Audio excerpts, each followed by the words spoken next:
Hello everyone. आज हम इस वीडियो में सीडीपी के क्वेश्चन देखेंगे जो प्रीवियस ईयर में आए हुए हैं। ये पेपर 24 जनवरी 2023 को ऑनलाइन में आए हुए थे। आप इस वीडियो को ज़रूर देखें, ये आपके पेपर में बहुत ज़्यादा हेल्प करेगी। इस चैनल को सब्सक्राइब करना ना भूलें और इस वीडियो को लाइक कर दें। तो चलिए अब हम क्वेश्चन देखते हैं। क्वेश्चन नंबर फर्स्ट कह रहे हैं, क्रांतिक अवधि के संप्रदाय की क्या अवधारणा है। फर्स्ट है विकास के दौरान अपरिवर्तनीय क्षति। सेकंड है वातावरण का विकास पर कोई प्रभाव नहीं होना। थर्ड है आनुवांशिकता का विकास पर बहुत कम प्रभाव होना। फोर्थ है पुरस्कार का विकास के दौर पर नकारात्मक प्रभाव होना। तो बताएं फर्स्ट का सही आंसर क्या होगा।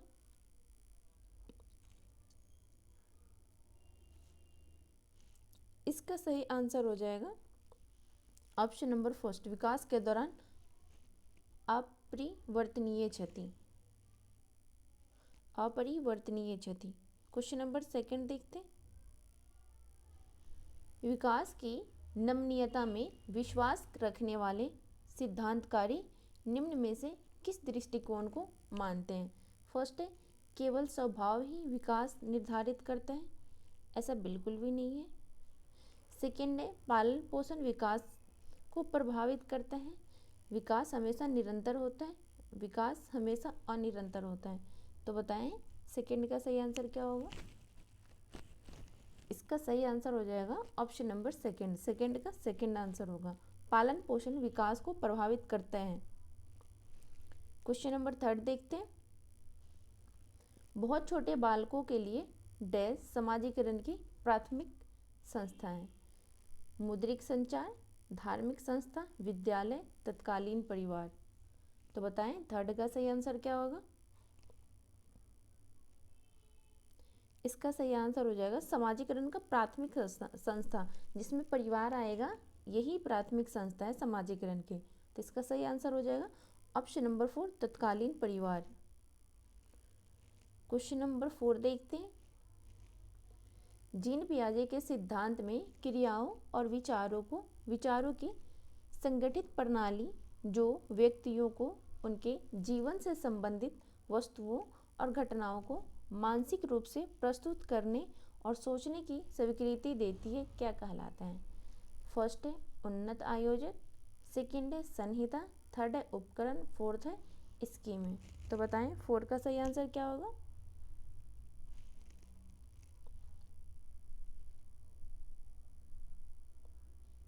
इसका सही आंसर हो जाएगा ऑप्शन नंबर 4, स्कीम है। क्वेश्चन नंबर 5 देखते हैं।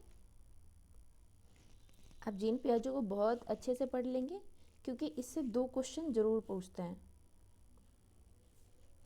जीन पियाजे के संज्ञानात्मक विकास के सिद्धांत के अनुसार किस चरण पर अधिकतर बच्चे दूसरे के दृष्टिकोण को समझने में विशेषता कठिनाई महसूस करते हैं।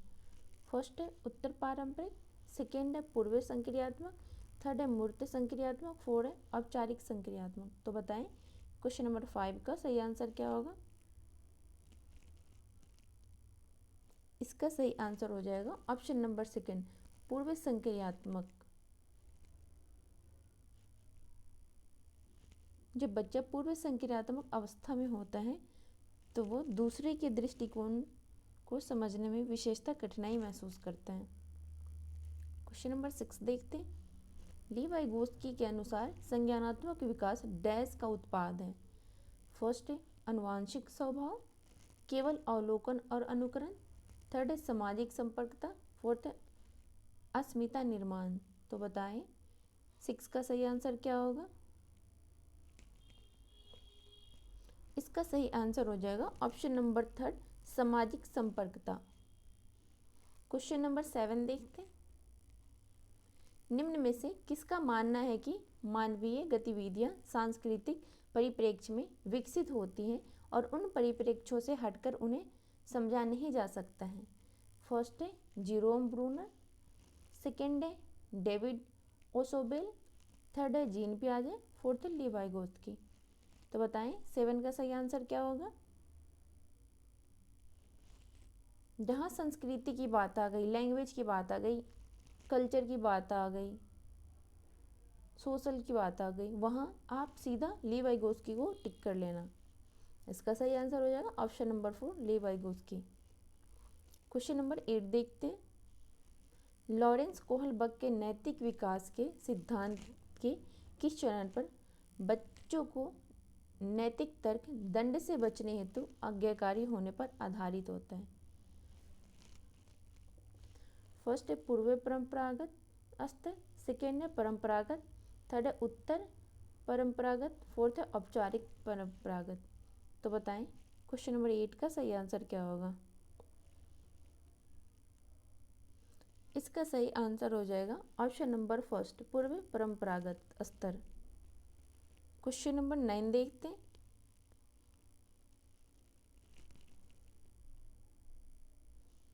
निम्न में से कौन सी एक संरचनावादी अध्यापक की विशेषता है?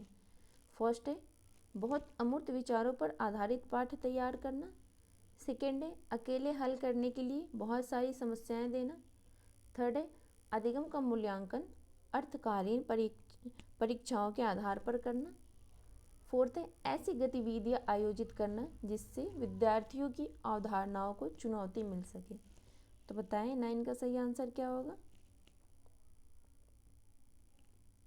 इसका सही आंसर हो जाएगा ऑप्शन नंबर 4 ऐसी गतिविधियां आयोजित करना जिससे विद्यार्थियों की अवधारणाओं को चुनौती मिले। क्वेश्चन नंबर 10 देखते हैं।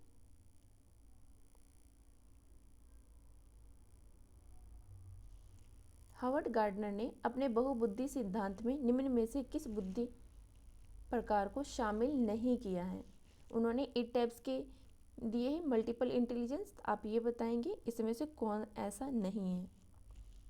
फर्स्ट है प्राकृतिक बुद्धि, सेकेंड है स्थानीय बुद्धि, थर्ड है अबोधन बुद्धि, फोर्थ है अंतर्वैयक्तिक बुद्धि।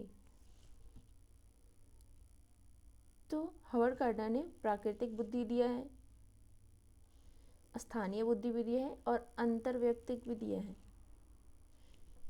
इंटरपर्सनल भी दिया है, एक इंट्रा पर्सनल होता है, इंट्रा ये इंटर है, एक इंट्रा पर्सनल भी होता है। तो आप बताएं उन्होंने कौन सा नहीं दिया है, ये पूछ रहा है। तो उन्होंने कॉम्प्रिहेंशन इंटेलिजेंस नहीं दिया है, बोधन बुद्धि, ऑप्शन नंबर 3। क्वेश्चन नंबर 11 देखते हैं।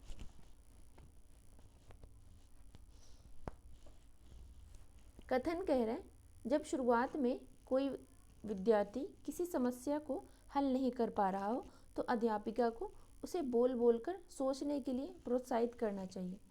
तर्क कह रहा है मौखिकीकरण और बोल बोलकर सोचना विचारों को क्रमित करता है और दी गई समस्या का हल ढूंढने में मदद करता है। सही विकल्प का चयन कीजिए और इसका आंसर बताइए।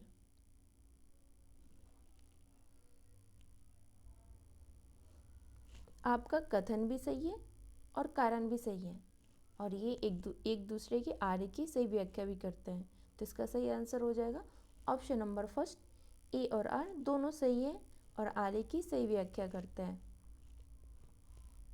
क्वेश्चन नंबर 12 देखते हैं। कक्षा में जेंडर रूढ़िवादिता को रोकने के लिए यह महत्वपूर्ण है कि फर्स्ट अंतर जेंडर पारस्परिकता को प्रतिबंधित किया जाए, सेकेंड जेंडर भेदभाव पर चर्चा करने से बचा जाए, थर्ड ऐसे उदाहरण प्रस्तुत किए जाए जो उन रूढ़िवादियों को चुनौती दे, फोर्थ है रोज़मर्रा की गतिविधियों द्वारा जेंडर पक्षपात किया जाए। तो बताएं 12 का सही आंसर क्या होगा?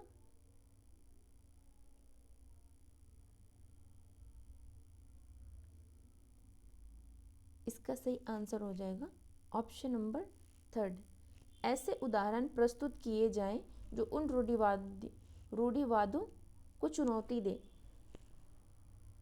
क्वेश्चन नंबर 13 देखते हैं। एक अध्यापक के तौर पर आप अपनी कक्षा में मौजूद व्यक्तिगत विभिन्नताओं को अपनाने के लिए निम्न में से क्या करेंगे? फर्स्ट है मिश्रित योग्यता समूह बनाना, सेकेंड है पाठ्यक्रम को समृद्ध करना, थर्ड है अध्यापन के बाल केंद्रित तरीके अपनाना, फोर्थ है विद्यार्थियों का नामकरण करना। तो बताएं 13 का सही आंसर क्या होगा?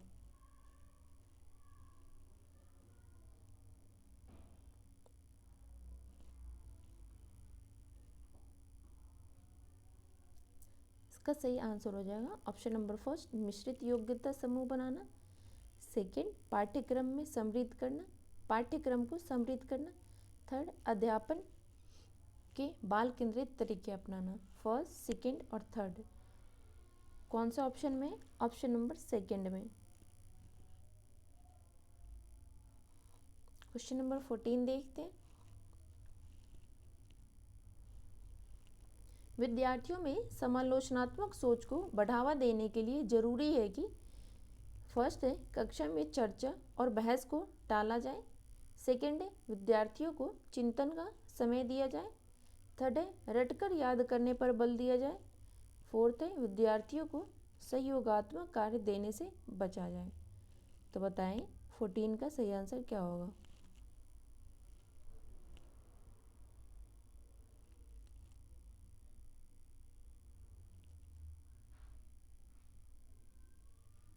इसका सही आंसर हो जाएगा ऑप्शन नंबर सेकंड, विद्यार्थियों को चिंतन का समय दिया जाए। क्वेश्चन नंबर 15 देखते हैं। अधिगम हेतु मूल्यांकन किस प्रकार का होना चाहिए? फर्स्ट है, परीक्षा केंद्रित, मानदंड संदर्भित, रचनात्मक, मानकीकृत। तो बताएं 15 का सही आंसर क्या होगा? इसका सही आंसर हो जाएगा ऑप्शन नंबर थर्ड, रचनात्मक। क्वेश्चन नंबर 16 देखते हैं। विभिन्न संजातीय समूहों से संबंधित विद्यार्थियों से युक्त कक्षा में एक अध्यापिका को क्या करना चाहिए? फर्स्ट है, विद्यार्थियों को समान संजातियों के आधार पर वर्गीकृत कर देना चाहिए। सेकंड है, ऐसी चर्चाएं सुसाधित करनी चाहिए जिनसे विविधता के प्रति स्वीकृति और सम्मान पैदा हो। थर्ड है, प्रभुत्ववादी सांस्कृतिक पर आधारित मानकीकृत पाठ्यक्रम के आधार पर पढ़ाना चाहिए। फोर्थ है, विद्यार्थियों के बीच व्यक्तिगत विभिन्नताओं पर कोई ध्यान नहीं देनी चाहिए। तो बताएं 16 का सही आंसर क्या होगा?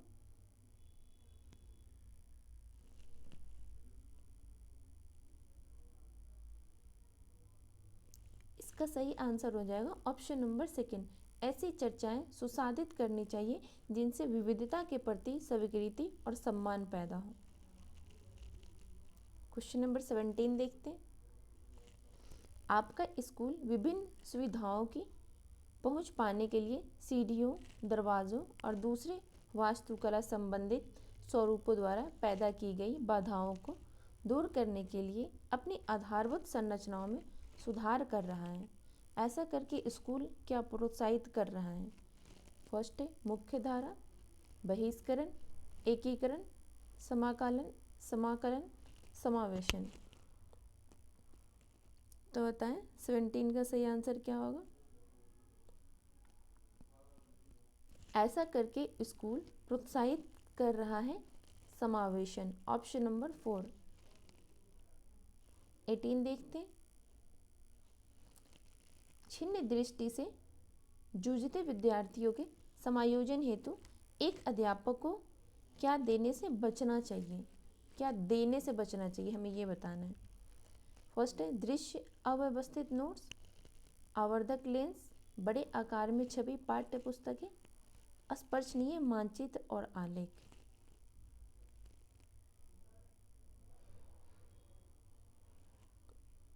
एटीन का सही आंसर हो जाएगा ऑप्शन नंबर फर्स्ट, दृश्य अव्यवस्थित नोट्स। क्वेश्चन नंबर 19 देखते हैं।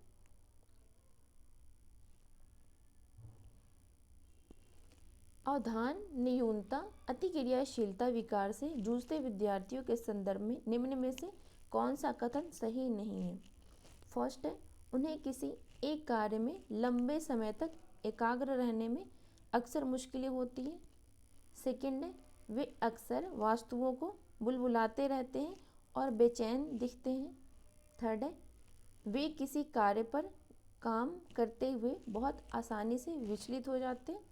फोर्थ है, उनकी काफ़ी लंबी और स्थिर अवधान अवधि होती है। तो बताएं 19 का सही आंसर क्या होगा।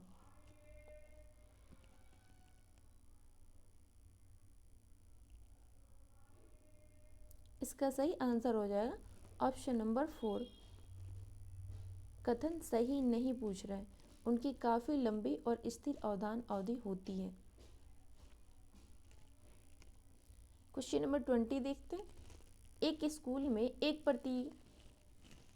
प्रतिभावान विद्यार्थी को कुछ श्रेणियां छोड़कर सीधे उच्च श्रेणी में पदोन्नत कर दिया जाता है। प्रतिभावान विद्यार्थी को पढ़ाने के लिए इस स्कूल में किस उपागम का इस्तेमाल किया गया है?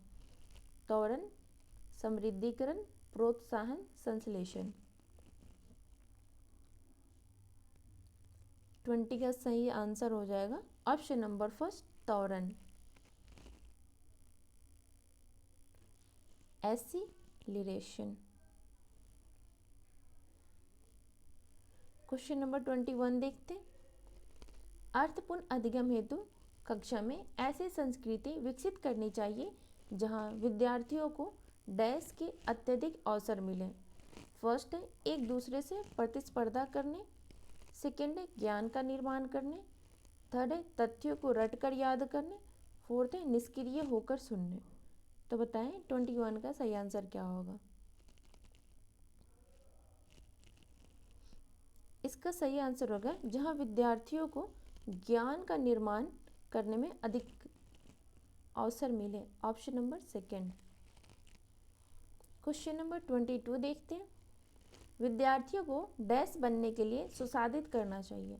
फर्स्ट है स्वतंत्र विचारक, सेकेंड है आश्रित अधिगमकर्ता, थर्ड है निष्क्रिय अनुकरणकर्ता, फोर्थ है उच्च श्रेणी के प्रतिद्वंदी। तो बताएं सेकेंड 22 का सही आंसर क्या होगा।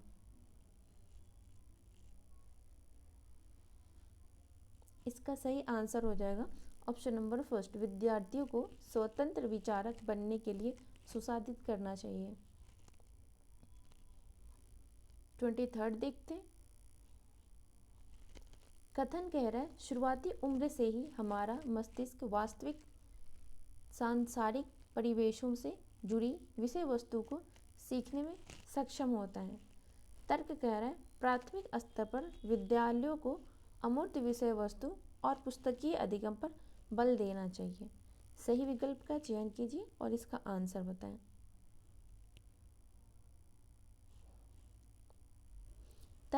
कथन जो कह रहा है शुरुआती उम्र से ही हमारा मस्तिष्क वास्तविक सांसारिक परिवेशों से जुड़ी वस्तुओं को सीखने में सक्षम होते हैं। कथन बिल्कुल सही है।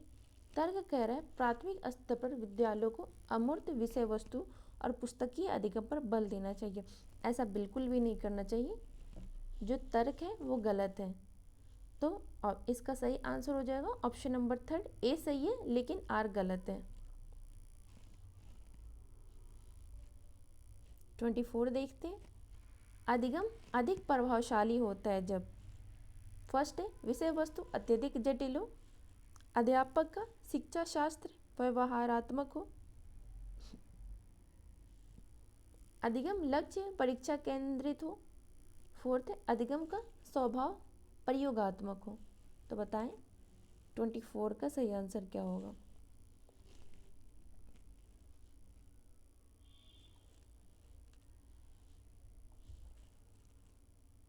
इसका सही आंसर हो जाएगा ऑप्शन नंबर 4, अधिगम अधिक प्रभावशाली होता है जब अधिगम का स्वभाव प्रयोगात्मक हो। 25 देखते हैं। रीना एक दी गई समस्या के समाधान हेतु उस समस्या से मिलती जुलती समस्याओं को उद्धृत कर रही है। यह निम्न में से किस समस्या समाधान युक्ति का इस्तेमाल कर रही है? निगमन परीक्षण, अनुरूपक सोच, प्रक्रियात्मक स्थिरता, स्मृति सहायक विधियाँ। तो बताएं 25 का सही आंसर क्या होगा। इसका सही आंसर हो जाएगा ऑप्शन नंबर सेकंड, अनुरूपक सोच। क्वेश्चन नंबर 26 देखते हैं। कथन कह रहा है एक अध्यापिका को विद्यार्थी द्वारा की गई त्रुटियों पर कोई ध्यान नहीं देना चाहिए। ऐसा बिल्कुल भी नहीं करना चाहिए, कथन गलत है आपके। तर्क कह रहा है त्रुटियों का अधिगम प्रक्रिया में कोई महत्व नहीं होता है।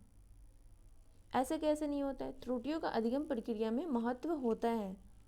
तो आपका ये तर्क भी गलत है, दोनों गलत है आपके। तो इसका सही आंसर हो जाएगा ऑप्शन नंबर 4, ए और आर दोनों गलत है। 27 देखते हैं। विद्यालयों को फर्स्ट है, विद्यार्थियों की भावनात्मक स्थिति को अनदेखा करना चाहिए और पहले से सीखे ज्ञान को पुनरुत्पादित करने पर ध्यान देना चाहिए। सेकंड है, विद्यार्थियों के सामाजिक संदर्भ को अनदेखा करना चाहिए और पहले से सीखे ज्ञान को पुनरुत्पादित करना चाहिए। थर्ड है, विद्यार्थियों के सामाजिक संदर्भ के प्रति विचारशील होना चाहिए और नए ज्ञान के निर्माण को अनदेखा करना चाहिए। फोर्थ है, विद्यार्थियों की भावनात्मक स्थिति के प्रति विचारशील होना चाहिए और नए ज्ञान के निर्माण पर ध्यान देना चाहिए। तो बताएं 27 का सही आंसर क्या होगा? आपका फर्स्ट गलत है, सेकंड गलत है, थर्ड भी गलत है। इसका सही आंसर हो जाएगा ऑप्शन नंबर 4, विद्यार्थियों की भावनात्मक स्थिति के प्रति विचारशील होना चाहिए और नए ज्ञान के निर्माण पर ध्यान देना चाहिए। आप देख पा रहे होंगे ये विद्यार्थियों के सामाजिक संदर्भ के प्रति विचारशील होने, नए ज्ञान के निर्माण में को अनदेखा करना चाहिए। ये जो अनदेखा है इसकी वजह से ये गलत हो गया। यहाँ भी अनदेखा है, ये भी गलत हो जाएगा। यहाँ भी अनदेखा है, सब में अनदेखा अनदेखा दे रखा है, तो अनदेखा बिल्कुल नहीं करना है। क्वेश्चन नंबर 28 देखते। अधिगम असहायता से जूझते विद्यार्थी योग्यता का ऐसा दृष्टिकोण रखते हैं जिसमें मेहनत करके योग्यता में बढ़ावा नहीं किया जा सकता। योग्यता के प्रति ऐसा दृष्टिकोण क्या कहलाता है? एकल तत्व दृष्टिकोण, वार्धिक दृष्टिकोण, प्रवीणता उन्मुख दृष्टिकोण, अधिगम आशावादी दृष्टिकोण। तो बताएं 28 का सही आंसर क्या होगा? इसका सही आंसर हो जाएगा ऑप्शन नंबर फर्स्ट, एकल तत्व दृष्टिकोण। क्वेश्चन नंबर 29 देखते हैं। अधिगम के लिए एक सहायक वातावरण पैदा करने हेतु यह महत्वपूर्ण है कि फर्स्ट है, विद्यार्थियों की रुचियों को अनदेखा करें। ऐसा बिल्कुल नहीं करना चाहिए। रुचियों को अनदेखा कैसे कर देंगे? ऑप्शन फर्स्ट गलत है। सेकेंड कह रहा है विभिन्न हिस्सेदारों जैसे कि माता पिता, अध्यापकों और विद्यार्थियों के बीच संप्रेषण पोषित करें। यह तो सुनने में सही लग रहा है। थर्ड देख लेते हैं, बहुत सख्त, कठोर एवं सत्तावादी अध्यापकों को नियुक्त करें। ऐसा बिल्कुल भी नहीं करना है, थर्ड आपका गलत है। फोर्थ कह रहा है पढ़ाने के लिए मानकीकृत पाठ्यक्रम को लागू करना चाहिए। तो बताएं क्वेश्चन नंबर 29 का सही आंसर क्या होगा? आपका थर्ड गलत है और फर्स्ट गलत है। तो इसका सही आंसर हो जाएगा ऑप्शन नंबर सेकंड, विभिन्न हिस्सेदारों जैसे कि माता पिता, अध्यापकों और विद्यार्थियों के बीच संप्रेषण पोषित करें। आज का लास्ट क्वेश्चन, क्वेश्चन नंबर 30 देखते हैं। निम्न में से कौन सा कारक विद्यार्थियों के प्रभावशाली और अर्थपूर्ण अधिगम में सहयोग नहीं करता है? फर्स्ट है बाल केंद्रित शिक्षा शास्त्र, सेकेंड है अधिगम की सार्वभौमिक रूपरेखा, थर्ड है मानकीकृत पाठ्यक्रम, फोर्थ है अध्यापन का संरचनावादी उपागम। तो बताएं, यहाँ क्वेश्चन ध्यान से पढ़ेंगे, यहाँ नहीं पूछ रहे हैं। तो आप बताएं 30 का सही आंसर क्या होगा?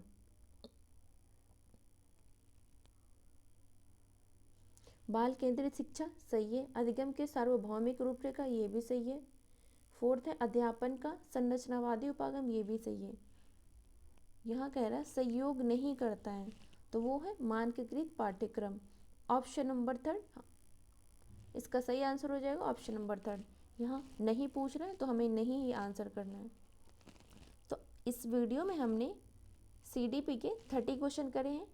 आप इस वीडियो को ज़रूर देखें और जो भी आपने पढ़ा है, जो भी आपके पास नोट्स हैं, जो भी आपने नोट्स बनाए हैं या कहीं से आपने ख़रीदा है, लाइक या हिमांशी मैम के नोट्स हैं, आप उसको मल्टीपल टाइम रिवाइज़ करें और प्रैक्टिस से ज़रूर लगाएं। तो इस चैनल को ज़रूर सब्सक्राइब कर लें ताकि आने वाला नोटिफिकेशन आपको मिलता रहे, और इस वीडियो को लाइक कर दें और शेयर कर दें। Thank you. मिलते हैं नेक्स्ट वीडियो में।